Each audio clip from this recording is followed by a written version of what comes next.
ഈ പി.വി. അൻവറിനെ മുന്നണിയിൽ ഉൾപ്പെടുത്തുന്ന കാര്യം സജീവ ചർച്ചയാകുന്നത്. അതിൽ പ്രധാനപ്പെട്ട ഒരു കാര്യം അടുത്ത തദ്ദേശ തെരഞ്ഞെടുപ്പിൽ നിലമ്പൂർ ഉൾപ്പെടെ തൊട്ടടുത്തുള്ള മണ്ഡലങ്ങളിലൊക്കെ മുന്നേറ്റമുണ്ടാക്കാൻ അവിടെയുള്ള തദ്ദേശ സ്വയംഭരണ സ്ഥാപനങ്ങളിൽ ഭരണം പിടിക്കാൻ പി.വി. അൻവറിൻ്റെ സാന്നിധ്യം അനിവാര്യമാണെന്ന വിലയിരുത്തലിലേക്ക് അത് യു.ഡി.എഫിലെ ഏറ്റവും പ്രധാന ഘടകകക്ഷിയായ മുസ്ലിം ലീഗ് എത്തുന്നുണ്ട്.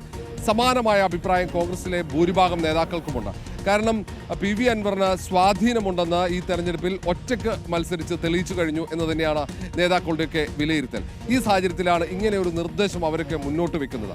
അൻവറുമായി ചർച്ച നടത്തി അൻവറിനെ മുന്നണിയിൽ ഉൾപ്പെടുത്തുക. അങ്ങനെയെങ്കിൽ അടുത്ത തദ്ദേശ തെരഞ്ഞെടുപ്പിൽ ഈ മേഖലയിൽ അത് നിലമ്പൂർ മാത്രമല്ല തൊട്ടടുത്ത മണ്ഡലങ്ങളിൽ, അത് വണ്ടൂരിലാകട്ടെ അത് തൊട്ടടുത്തുള്ള എല്ലാ മണ്ഡലങ്ങളിലും ഈ മുന്നേറ്റമുണ്ടാക്കാൻ കഴിയും എന്ന വിലയിരുത്തലാണ്. അതുകൊണ്ട് എത്രയും പെട്ടെന്ന് ആ കാര്യത്തിൽ ഒരു തീരുമാനം വേണമെന്ന് മുൻ KPCC അധ്യക്ഷനായ കെ സുധാകരനടക്കം കോൺഗ്രസിനകത്ത് അങ്ങനെ ഒരു അഭിപ്രായം ഉയർത്തിക്കഴിഞ്ഞു. ഏതായാലും 27-ന് KPCCയുടെ രാഷ്ട്രീയകാര്യ സമിതി യോഗത്തിൽ വിഷയം വിശദമായി ചർച്ച ചെയ്യുന്നുണ്ട്.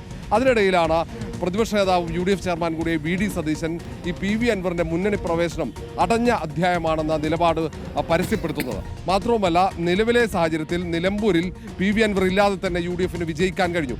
അങ്ങനെയെങ്കിൽ എന്തിനാണ് അൻവറിനെ UDFൽ ഉൾപ്പെടുത്തുന്നത്?